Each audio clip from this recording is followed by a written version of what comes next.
මේ දවල්ට වෙනවද? නෑ මං උයන්නේ කියලා බැලුවේ මේ අපේ සුදු වෙනවා කිව්වද? වෙන කවුරුත් වෙන්නේ මේ ළමයා කන්නේ නෑනේ. මං උයනේවා විතරයි කන්නේ. මං උයන්නගේ හින්දාද දවල්ට ඒ ළමයට හොඳට උයන්නත් එපා. ඔය වතුරයි කනවා වගේ ඌව කන්නත් බෑනේ. අපේ ළමයින්ට ඌව කාලා පුරුදුත් නෑ. මං ඉතින් හොඳ රසට උයලා දෙනවනේ ඒ කාලේ ඉඳලම. ඔයා ගිහිල්ලා අර ගේවත් අතු ගාලා දාන්නකෝ මං උයන්නම්. ඔය උයනේවා කන්න බෑ යාට. මේ ඇවිත් තියන්නේ අපේ සුදු මැණිකේ. යන් ගෙට පුතේ. ඕන් අම්මා විතරයි පිළිගන්න හරි ආවේ ඉස්සරහට. ඉන්නවා කට්ටිය ඉන්නවා ගෙදර මොකද නැත්තේ ඔක්කොමලා ඉන්නවා. මේ වැඩක් කරන්නේ නැහැ නේද? කනවා මුදිනවා. ඉතින් එච්චර තමයි වැඩේ. ඉන්නවා මම හොඳ කතා ටිකුත් තියෙනවා කියන්නේ අංකෝ කියන්නේ. ඔව්.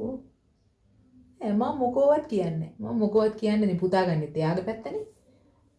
මම ඉතින් නෑ වුණා බලන්න මං දැන් ඇහෙන්නේ නැහැ. මගේ ඇස් පේන්නේ නැහැ. කන් ඇහෙන්නේ නැහැ වගේ මං ඉන්නවා ඉතින්. මට මොකද? මං අද දවල්ට ඉව්වා. කණ්ඩත් බෑනේ වෙනියම. නෑ මං ඉව්වා. උඹලට උයන්න දෙන්නේ නැහැ මම එයාට ආයේ. එයාගේ වැඩ මං දන්නේ නැතුව. එන්නේ. තේ හැදුවද? අල්ලන්න ඉතින් අක්කලාට ගෙනල්ලා ආයේ ඕක උතන තියාගෙන ඉන්න ඕනේ. හැබැයි ඉතින් බොන්න පුළුවන් වේද දන්නේ නැහැ. දීලා බලන්න. කහට වැඩිද?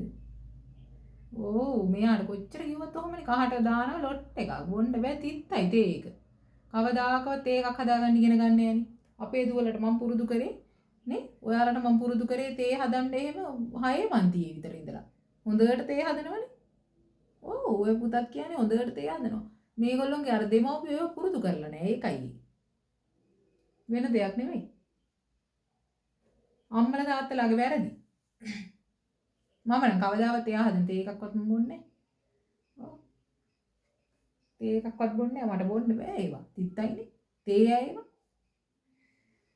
දැන් අද දවල්ට උයන්න හැදුවේ මම දුන්නේ නැහැ උයන්න. දැන් අද ඉන්නවද? ඉන්න ආය. එයා හිටියට මොකද? මේක හරි වැඩක් නේ.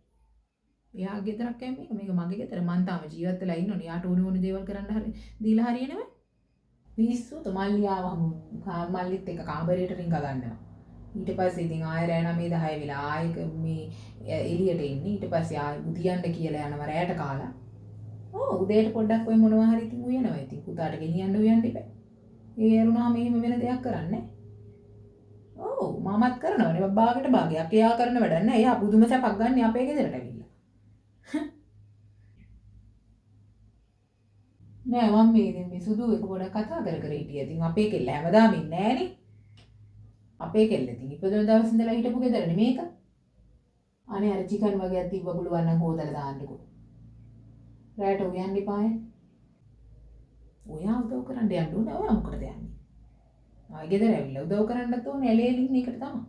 එයා නිකන් මේ අපි මේ හුරතල් කරන්න ගෙනල්ලා තියෙනවද? ඔහොම ඉන්නේ. කොහෙවත් යන්න එපා. මොකවත් කරන්න එපා.